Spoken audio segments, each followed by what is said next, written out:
Wait a minute, get it how you live it. 10 toes in when we standing on business. I'm a big stepper, underground methods.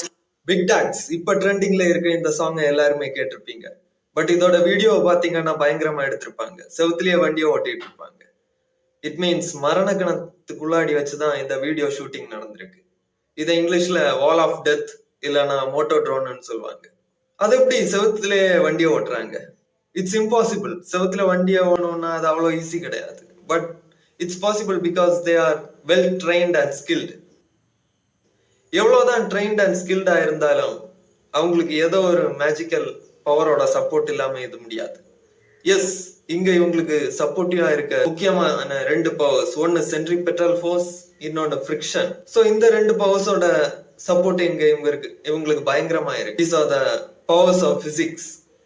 இந்த ஸ்டண்டை நான் கன்னியாகுமரியில ஒரு எக்ஸிபிஷன்ல பாத்திருக்கேன். நீங்க எங்க பாத்திருக்கீங்கன்னு கமெண்ட்ல சொல்லுங்க. Welcome to know pounds. இப்போ இந்த ஸ்டண்டை பாத்தீங்கன்னா ஃபர்ஸ்ட் அந்த ரைடர் கிணத்துக்குள்ளாடி நின்றுட்டு பைக்கை ஸ்டார்ட் பண்ணுவாரு. ஸ்டார்ட் பண்ணி ஒரு ரவுண்டை போட்டுட்டு அப்படியே ஸ்பீடை இன்க்ரீஸ் பண்ணி செவத்து மேல ஏறிடுவாரு. ஏறி அங்க ரவுண்டு போட தொடங்கிடுவாரு. இப்போ நியூட்டனோட ஃபர்ஸ்ட் லா படி பாத்தீங்கன்னா இத லா ஆஃப் இனர்ஷியான்னு சொல்லுவோம். ஒரு பொருள் ரெஸ்ட்ல இருக்குன்னா அது ரெஸ்ட்ல தான் இருக்கும். இல்லைன்னா ஒரு பொருள் மூவ்மெண்ட்ல இருக்குன்னா அது ஒரு குறிப்பிட்ட ஸ்பீட்ல ஒரு ஸ்ட்ரெயிட் லைன்ல மூவ் ஆயிட்டே தான் இருக்கும். எது வரைக்கும்னா அது மேல ஒரு அன்பேலன்ஸ்டு ஃபோர்ஸ் தாக்காத வரைக்கும். Newton's first law of motion. இத லா ஆஃப் இனர்ஷியான்னு சொல்றோம். ஸோ இந்த லா படி பாத்தீங்கன்னா ஒரு பைக் ஓட்டும் போது அது ஸ்ட்ரெயிட்டா மட்டும்தான் மூவ் ஆக முடியும்.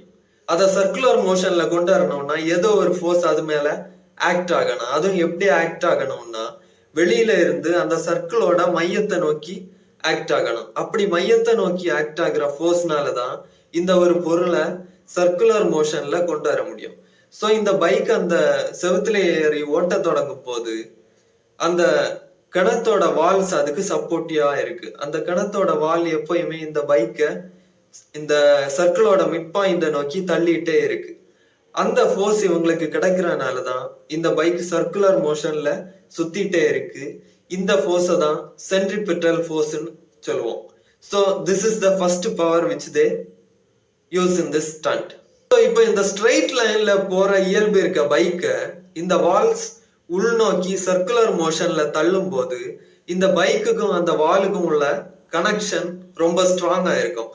சோ இந்த கனெக்ஷன்னால என்ன ஆகும்னா ரெண்டுக்கும் இடைப்பட்ட கனெக்ஷன்னால இங்க ஃப்ரிக்ஷன் ரொம்ப ஸ்ட்ராங்கா கிரியேட் ஆகும். ஃப்ரிக்ஷன் சொன்னா என்னன்னு உங்களுக்கு நல்லாவே தெரியும். இட் மீன்ஸ் உராய்வு.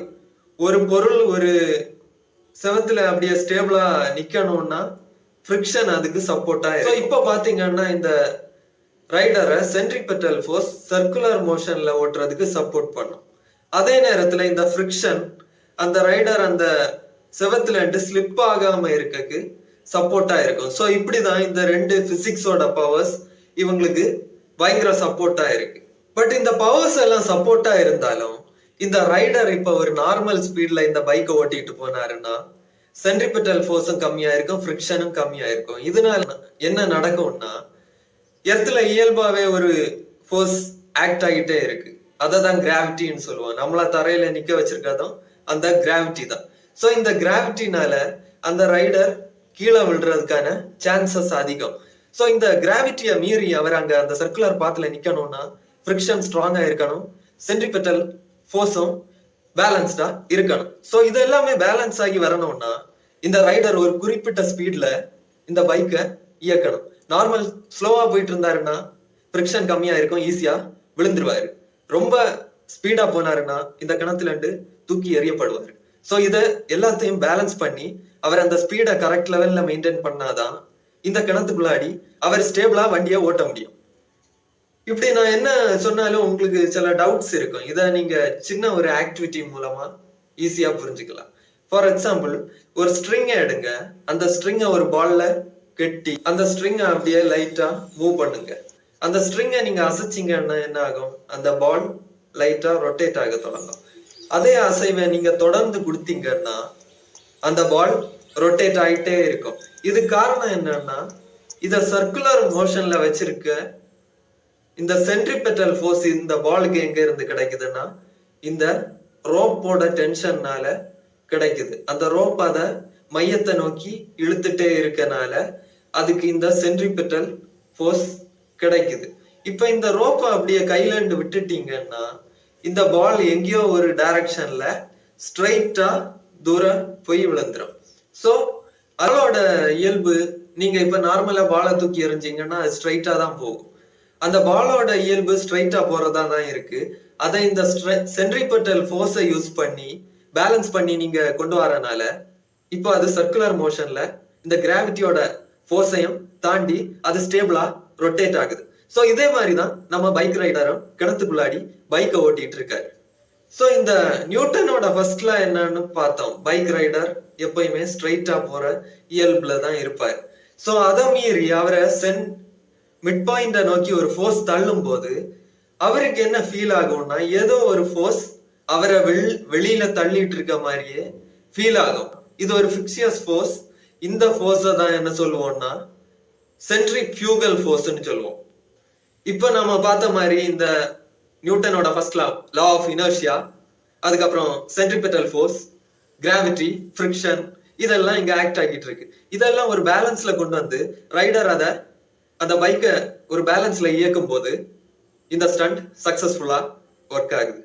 Now it looks like a magic. So எந்த ஒரு கான்செப்டை நல்லா புரிஞ்சுக்கணும்னாலும் ஜஸ்ட் தியரி உங்களுக்கு பத்தாது. ஸோ இந்த சென்ட்ரிபெட்டல் ஃபோர்ஸ் பேஸ் பண்ணி நிறைய ஆக்டிவிட்டிஸ் இன்டர்நெட்ல போயிட்டு தான் இருக்கு. அதை பார்த்தீங்கன்னா ஒவ்வொரு ஆக்டிவிட்டியும் ரொம்ப இன்ட்ரெஸ்டிங்கா இருக்கும். ஸோ உங்களுக்கு பிடிச்ச ஆக்டிவிட்டியை எடுத்து நீங்களே வீட்டில் ட்ரை பண்ணலாம். ட்ரை பண்ணும்போது உங்களுக்கு இதை பத்தின புரிதல் இன்னும் அதிகமா இருக்கும். ஸோ அதுக்கு மேல ஏதாவது டவுட் இருந்துன்னா நீங்க என்கிட்ட கமெண்ட்ஸ்ல கேட்கலாம். ஸோ இந்த வால் ஆஃப் டெத்துக்கு சப்போர்ட்டா இருக்க பவர்ஸை பத்தி உங்களுக்கு இன்னைக்கு நல்லாவே புரிஞ்சிருக்கும். For more such wonderful concepts, be in touch with No Bounds.